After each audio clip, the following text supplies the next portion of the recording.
Okay, so now we're going to talk about the different kinds of channels that you get in the cell membrane. These channels allow ions to move through them, alright? And there's 4 important different types of channels that you need to know. So, the leak channels are essentially just donuts in the cell membrane.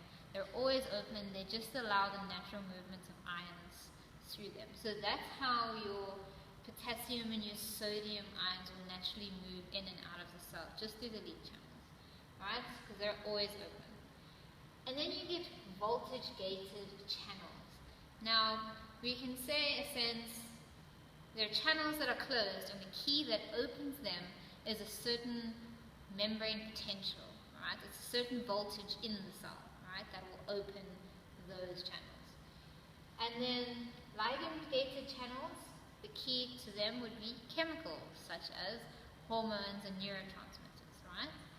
And then stimulus-gated channels, with stimulus is a bit vague, it could be a lot of things, but it generally refers to physical pressure, physical forces, so heat, cold, things like that. So if you press on your arm, your stimulus-gated channels are being stimulated and they're open, right?